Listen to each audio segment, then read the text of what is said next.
আমার মা গ্রামের মহিলা, তাই গোড়া থেকেই খুব সহজ সরল ও কর্তব্যপরায়ণা একজন মানুষ। বিয়ের পর থেকে একা হাতেই সংসার সামলে যাচ্ছেন। আমার বাবার মা অর্থাৎ আমার ঠাকুমার খুবই প্রিয় ছিলেন আমার মা। মায়ের যখন 17 বছর বয়স তখনই বাবার সাথে বিয়ে হয়ে যায়। ছোট ছিল বলে আমার ঠাকুমা মাকে নিজের মেয়ের মতোই দেখতেন। আমার বাবা শহরের দিকে থেকে কাজ করেন, 2 মাস 3 মাসে একবার বাড়িতে আসেন, কয়েকদিন থেকে আবার চলে যান। আমার মা খেতে খুবই ভালোবাসেন, মূলত ফল জাতীয় খাবার মায়ের খুবই প্রিয়। কোনো রকম খারাপ নেশা নেই, শুধু পান খায় এই যা। মায়ের ভালো ব্যবহার আর সরল মনের জন্য পাড়ার সবাই মোটামুটি মাকে খুব ভালোবাসত ও সম্মান করত। বিকেল বেলা কাজ শেষে মা আর অন্য প্রতিবেশী কিছু মহিলা গল্প করতেন। সব মিলিয়ে পাড়ায় একটা পারিবারিক মহল ছিল। ছোটবেলা থেকেই মা আমাকে আদর ও যত্ন দিয়ে মানুষ করেছে। আমার নাম শিবুনাথ, মা আমায় ভালোবেসে শিবু বলে ডাকে। ছোটবেলা থেকেই মা আমার দেখা প্রথম ও একমাত্র মহিলা, তাই স্বভাবতই মহিলা হিসেবে মাকে ছাড়া আর কাউকে এত আপন করতে পারিনি একটা সময় পর্যন্ত। আমার বয়স 18, আমি একজন মাঝারি গড়নের ছেলে। আমি ইন্টারমিডিয়েট পাশ করে বাজারে চাল ডালের ব্যবসা করি। আমার মা গোড়া থেকে খুব খোলামেলা স্বভাবের মানুষ, তাই আমি আগা গোড়া সব কথাই মাকে বলি। আমার মা আমার কল্পনার রানী। মায়ের শরীরের গন্ধ আমার খুব ভাল লাগে, মায়ের ঘামের গন্ধ, নিঃশ্বাসের শব্দ, সব কিছুতেই আমি ভালোবাসার গন্ধ খুঁজে পাই। বয়সের সাথে সাথে আমার ঠাকুর চেঞ্জের সাথে সাথে মাকে আমি নতুনভাবে দেখতে থাকি। কিন্তু সব কিছুর সূত্রপাত এক দুপুরে। সে একবার গরমকালে আমি দুপুরে খাওয়া দাওয়ার পর খাটে শুয়ে আছি, মা সব বাসন মেজে ধোয়াধুয়ির কাজ করে ঘরে এসে ফ্যানের নিচে বসল। মাকে দেখে ক্লান্ত মনে হলো, মাকে জিজ্ঞাসা করে জানলাম সকাল থেকে সেদিন খাটাখাটনিটা বেশিই পড়েছিল। তারপর মা শুতে গিয়ে আমাকে বলল, কিরে শিবু, আজ এভাবে আড়াআড়িভাবে কেন শুয়েছিস? আমি কিভাবে শোব? আমি বললাম, কেন, তুমি সোজাসুজি শুয়ে পড়ো যেরকম প্রত্যেক দিন শোও। তাহলে আমার পা তো তোর গায়ে লেগে যাবে বাবা। আমি বললাম, তাতে কি হয়েছে, তুমি শুয়ে পড়ো, আমার এখন উঠতে ইচ্ছা করছে না। এরপর মা লম্বালম্বিভাবে এলিয়ে পড়ল। আমারে যাতে পা না লেগে যায় তাই জন্য পাটা গুটিয়ে রাখল। আমি খানিক বাদে মায়ের পা নিয়ে আলতো হাতে মালিশ করতে লাগলাম। মা প্রথমে খানিকটা কিন্তু বোধ করলেও সারাদিনে ক্লান্তির ফলে পায়ে আরাম পেয়ে আর কিছু বললেন না। এভাবেই পায়ের মালিশটা ক্রমে আমাদের দিনলিপির হয়ে উঠল এবং আমার মা অনেকটা সহজ হয়ে গেল। এদিকে আমার 37 বর্ষীয়া মায়ের এমন সুন্দর দেবীর মতো ফর্সা দেখে আমি জোয়ারে ভাসতে লাগলাম। এরপর থেকে মাকে দেখার দৃষ্টিভঙ্গি আমার আরও বদলে গেল। সাধারণত বাড়ির কোনো কাজ করার সময়, বাসন মাজা বা কাপড় কাচার সময় বিশেষ করে শাড়িটা যাতে জলে ভিজে না যায় তাই গুটিয়ে কোমরে আটকে রাখতেন। এতে তার বেরিয়ে পড়ত। আমার মায়ের নিতম্ব আমাকে অমোঘ আকর্ষণ করত। তার নিষ্পাপ মুখটা যেন কোনো মায়াজালে আমার মনে তীব্র আলোড়ন ফেলত। ক্রমে আমি মাকে এত গভীরভাবে নিরীক্ষণ করতে থাকলাম। একদিন এভাবেই দুপুর বেলা মায়ের পা মালিশ করে দিচ্ছি আর মা শুয়ে আছে। এমন সময় পাশে তাকিয়ে দেখি অত্যাধিক গরমের জন্য তার বেরিয়ে পড়েছে। মুহূর্তের মধ্যে আমি অনুভব করতে লাগলাম গামছার তলায় আমার উঠেছে। এরপর থেকে মায়ের প্রতি আমার আকর্ষণ এতটাই তীব্র হয়ে দাঁড়ালো যে শয়নে স্বপনে সারাদিনই আমি মায়ের শরীরকে কল্পনা করতে লাগলাম। মায়ের কথা ভেবে একা একা কাজ করতাম। মাকে খালি আমারকে দেখানোর উপায় ভাবতে থাকলাম। এদিকে প্রত্যেক দিন দুপুরে মায়ের পা মালিশ দেওয়ার বিষয়টা মায়ের কাছে এতটাই আরামদায়ক হয়ে উঠেছে আর মা বিষয়টার সাথে এতটাই সহজ হয়ে উঠেছে যে মা আমার অনুমতি ছাড়াই পা দুখানি আমাকে তুলে দেয় মালিশের প্রত্যাশায়। মাকে দেখেই আমার ঠাটিয়ে যায় আর গামছার উপর বানিয়ে ফেলে। মালিশের সাথে নাড়াচাড়ার সময় কখনো কখনো মায়ের পায়ের পাতা দুটি আমার সাথে লেগে যায়। প্রথমে ভয় পেলেও বিষয়টা আস্তে আস্তে আরও মজাদার হয়ে উঠল। খানিকক্ষণ পা মালিশ দেওয়ার পর মা গভীর ঘুমে আচ্ছন্ন হলে আমি নির্দ্বিধায় নিজের গামছা ফেলে সম্পূর্ণ অবস্থায় মায়ের পায়ের কাছে শুয়ে পড়ি আর তেল মালিশের সাথে সাথে মায়ের পা দুটোর মাঝখানে রেখে ধীরে ধীরে। সন্ধ্যায় আমার হঠাৎ ঘুম ভাঙলে দেখলাম মায়ের কোলে মাথা রেখে ঘুমিয়ে পড়েছিলাম। আমি নড়াচড়া করতেই মায়েরও ঘুম ভেঙে গেল। আমি বুঝলাম আমি তখনও সম্পূর্ণ অনাবৃত। মা আমায় বললেন আলোটা জ্বালতে। আমি এদিক ওদিক হাতড়েও গামছাটা খুঁজে পেলাম না। তাই মাকে বললাম, আমি স্নান করতে যাচ্ছি, গরম লাগছে, তুমি জ্বালিয়ে নাও বলে কলতলার দিকে গেলাম আর এদিকে মা সন্ধ্যা দ্বীপ জ্বেলে চাতালে এসে বসলেন। আমি কলতলায় বসে দুপুরের মুহূর্তগুলির স্মৃতিচারণ করছিলাম। মায়ের উপস্থিতি বুঝে কলতলার দরজা থেকে উকি মেরে বললাম, মা, গামছাটা একটু দাও না, তাড়াহুড়োতে গামছা আনিতে ভুলে গেছি। মা নিয়ে এসে দিতে এসে এত বছর পর আমায় সম্পূর্ণ অবস্থায় দেখল। খানিক আমার দিকে চেয়ে থেকে বলল, বাবা তাড়াতাড়ি গা ধুয়ে নাও। আমি চুল থেকে জল ঝাড়ার বাহানা করে গামছাটা নিতে একটু দেরি করলাম, যাতে মা আমাকে ভালোভাবে দেখে নিতে পারে। কিন্তু মায়ের তেমন কোনো আগ্রহ ছিল না। আরেকবার সুযোগ নেওয়ার জন্য মাকে বললাম, মা তুমি আমায় ছোটবেলার মতো পিঠ ঘষে স্নান করিয়ে দেবে? উত্তরে মা হেসে বলল, তুমি কি আর সেই ছোট আছো? এখন আমার থেকেও লম্বা হয়ে গেছ। তাও আমি তো তোমার কাছে চিরদিন ছোটই থাকব। মা একটা ভুবন ভোলানো হাসি দিয়ে বলল, আসো শিবু বাবা। আমি মনে মনে খুব খুশি হয়ে উঠলাম, ভাবলাম দেখা যাক কি হয়। মা কলতলায় ঢুকে চৌবাচ্চার এক পাশে বসল। আমি মায়ের দিকে পিঠ করে মাটিতে বসলাম। মা আমার মাথায় জল ঢেলে চান করাতে লাগল, তার সাথে টুকটাক কথাবার্তা। মাথায় সাবান লাগিয়ে মা বলল, বাবা এবার দাঁড়াও, তোমার পায়ে সাবান লাগিয়ে দেই। আমি দাঁড়ালাম সামনে সামান্য ঝুঁকে, মা নির্দ্বিধায় আমার দিয়ে পরিষ্কার করতে লাগল পায়ের গোড়ালি, কোমর। এরপর সামনে ঘোরার সময় ভেবেই উত্তেজনায় আমার একটু একটু জান আসতে শুরু করল। হঠাৎ আমার মনে পড়ল, কলতলায় এসে তো ভালো করে ধোয়াও হয়নি, দুপুরের সেই শুকনো দাগ জমে রয়েছে, মা কি ভাববে ভেবে ভয় করছে। আবার মা আমাকে এতটা কাছ থেকে দেখবে ভেবে ভালোও লাগছে। কি করব ভাবছি, এমন সময় মায়ের আওয়াজ পেলাম, বাবা এবার ঘুরে দাঁড়াও। মায়ের আওয়াজ শুনে ততক্ষণে আমার ছোট হয়ে গেছে, মন শক্ত করে ঘুরে দাঁড়াতে মা পায়ে সাবান ঘষতে শুরু করল। এরপর সামনে এসে বাম হাত দিয়ে তুলে ধরে সাবান ঘষতে থাকল। চামড়াতে তলার দিকে টান পড়ায় ততক্ষণে আমার মায়ের আলগা হাতের তালুতে উন্মুক্ত হয়ে গেছে। মায়ের হাতের সাথে সরাসরি সংস্পর্শে আমার ফুলতে শুরু করল। এদিকে মা শাড়িটাকে গুটিয়ে কোমরে বেঁধে রেখেছে। এই দেখে মা আমার দিকে চেয়ে রইলেন কিছুক্ষণ, তারপর বললেন, বাবারে, আমার শিবু বাবার কত বড় হয়ে গেছে। আমি খানিকটা লজ্জিত ও অনেকটাই গর্বিত বোধ করলাম মায়ের এই কথায়, কিন্তু মুখে কিছুই বললাম না।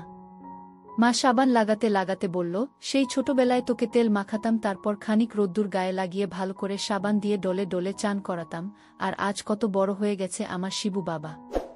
আমি কোথায় বড় হলাম মা, আগের মতো আজও তো তুমি আমায় চান করিয়ে দিচ্ছ, তুমি চাইলে রোজই করাতে পার।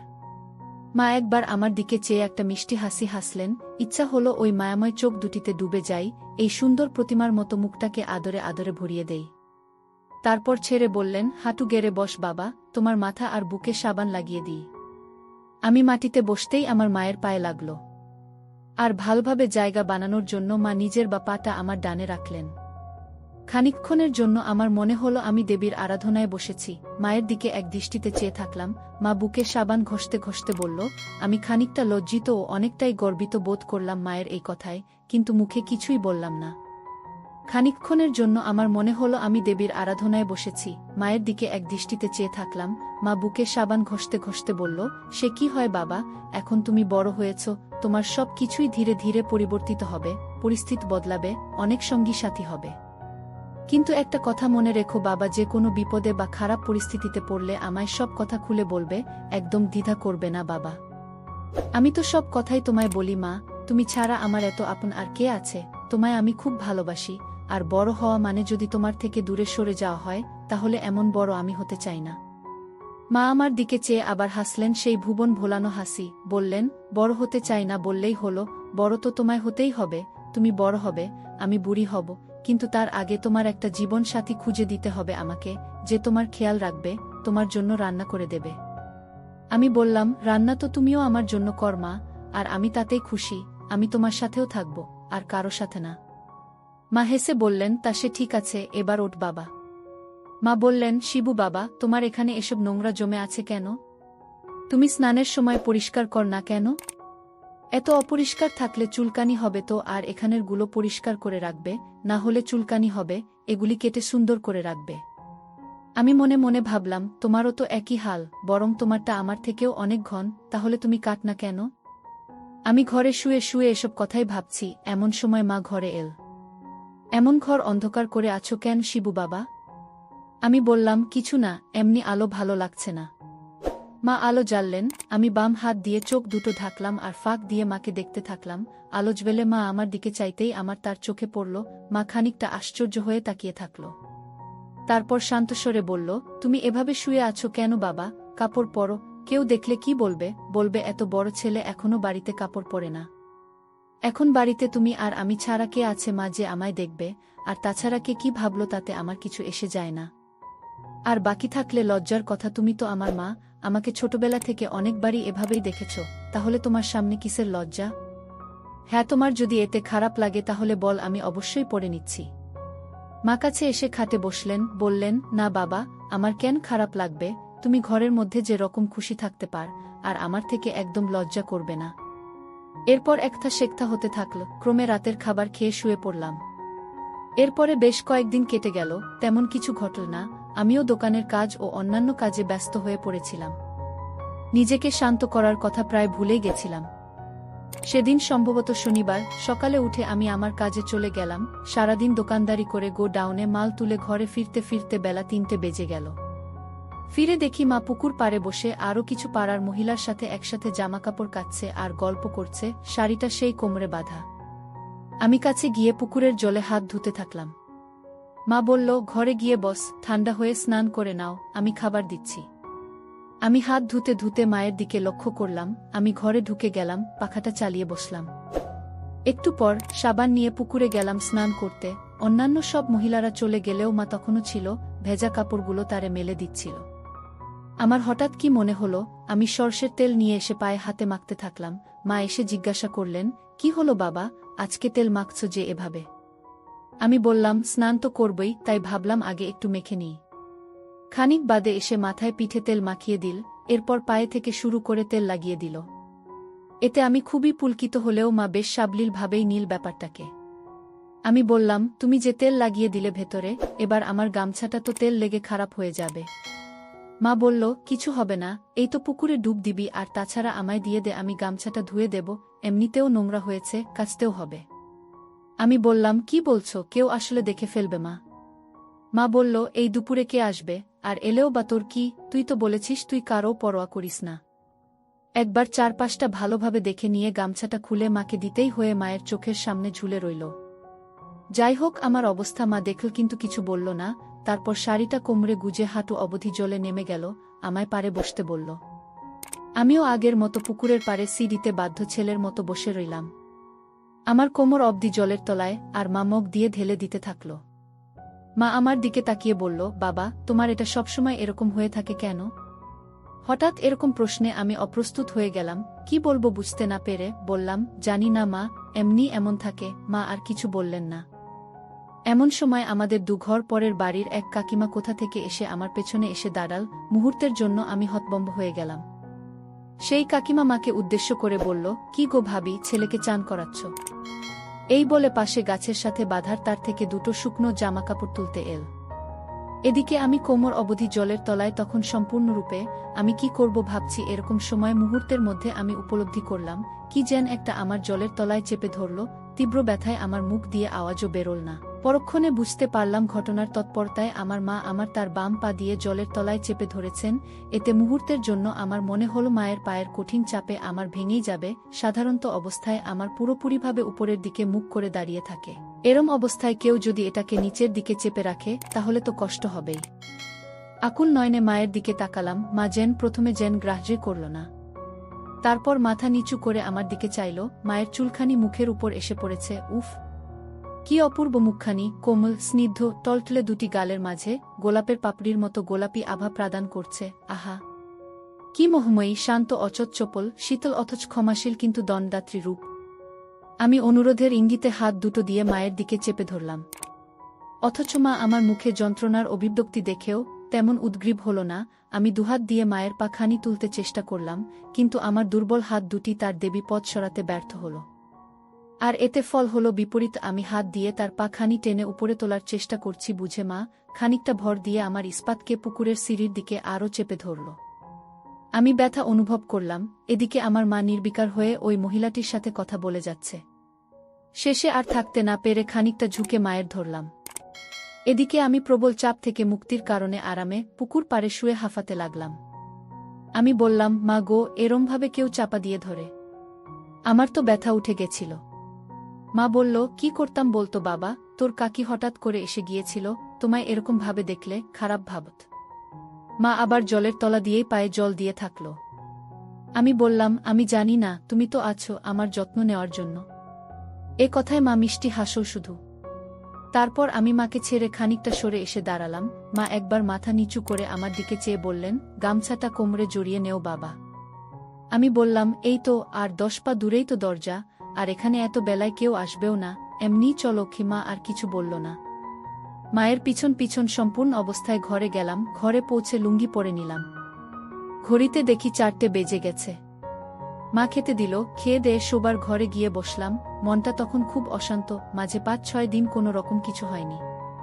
মা খানিক বাদে নিজে খেয়ে দেয়ে সব ধুয়ে নিকিয়ে ঘরে এলে দেখি মা আমার ঘেমে চান। মা খাটে এসে বসে নিজের আঁচল দিয়ে আর ঘাম মুছতে লাগল আর পান সাজতে লাগল। মাকে খুব ক্লান্ত দেখাচ্ছিল। আমি বললাম, মা তুমি বস, আমি পান সেজে দিচ্ছি। মা বিছানায় শুতেই আমি ভালো করে পান সেজে মাকে দিলাম। বললাম, তোমার খুব খাটাখাটুনি পড়ে যাচ্ছে, বাড়িতে একটা কাজের লোক রেখে নি, কি বলো? মা বলল, না বাবা, এই তো রান্না বান্না, বাসন ধোয়া আর কটা কাপড় কাচা, এর জন্য আর লোক রেখে কি হবে? সত্যি বলতে কি, আমাদের গ্রামে কাজের লোক রাখার প্রচলন তেমন নেই। সবার ঘরে সবাই নিজের কাজ নিজেরাই করে নেয়। আমি বললাম, তুমি শো, আমি তোমার পা মালিশ করে দিচ্ছি। মা প্রথমে না না করলেও শেষ পর্যন্ত আমার জোরাজুরিতে রাজি হল। মায়ের বয়স প্রায় 38, কিন্তু গড়ন বা শরীরের গঠন দেখলে তা বিশ্বাস করা অসম্ভব। যাই হোক, আমি যথাসম্ভব নিজেকে সংযত রেখে সুবিধামত রেখে মায়ের পায়ের পাতা অবধি তেল মালিশ করতে থাকলাম। হঠাৎ লোডশেডিং হতেই একটা দমকা গরম অনুভব করলাম, তার সাথে বুঝলাম মা নড়ে উঠল। তাড়াতাড়ি ঢেকে দিলাম আর মায়ের পাটা মালিশ করতে থাকলাম। মা বলল, যা আবার লোডশেডিং হলো? তারপর কিছুটা আরাম অনুভব করে বলল, শিবু বাবা, অনেক হয়েছে, এবার শুয়ে পড়ো, অনেক ঘেমে গেছ তো। আমি বললাম, কোথায় হলো মা, আমি তো এখনো তোমার মালিশ করলাম না। তুমি তাড়াতাড়ি শো, আমি মালিশ করে দিচ্ছি। মা বলল, তোমারও তো শরীর ক্লান্ত বাবা, সারাদিন দোকানে কত খুটুনি হয়। আমি বললাম, না মা, আমার এখনো ঘুম পায়নি, আর তো বিকেল হয়ে এল প্রায়, ঘরে আলোও নেই, একেবারে রাত্রে শোব। তার আগে তোমায় একটু মালিশ করে দেই। এরপরে মা আর জোর করল না। একথায় মা প্রথমে দ্বিধা করলেও ঘরে তেমন উজ্জ্বল আলো না থাকায় দড়িটা সামনে থেকে খুলে দিতেই সায়াটা আলগা হয়ে গেল, আর ব্লাউটাও খুলে দিল। আমি আবার মায়ের পাছার নিচে থাইয়ের পিছনের অংশে বসে আলগা হাতে মায়ের হাত দিয়ে অনুভব করতেই আমার সারা গায়ে কাঁটা দিয়ে উঠল। আমার সেই মা, যার রূপে আমি মহাবিষ্ট, যার শারীরই আমাকে পাগল করে দেয়, সেই মা যাকে কল্পনা করে আমি ছেলেবেলা থেকে কতবার মনের ইচ্ছা পূরণ করেছি তার ঠিক নেই। সেই মা আজ আমার সামনে সম্পূর্ণ বিবস্ত্র, তাকে স্পর্শ করতে পারলেও তাকে দেখতে পাচ্ছি না। যাই হোক, ভালো করে তেল ঢেলে ক্রমে মায়ের মালিশ করছি।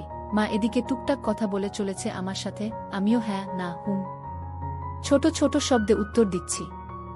এমন সময় আমার মাথায় একটা দুষ্টু বুদ্ধি এলো। আমি একটু উঠে খুলে ফেলে সম্পূর্ণরূপে হয়ে গেলাম।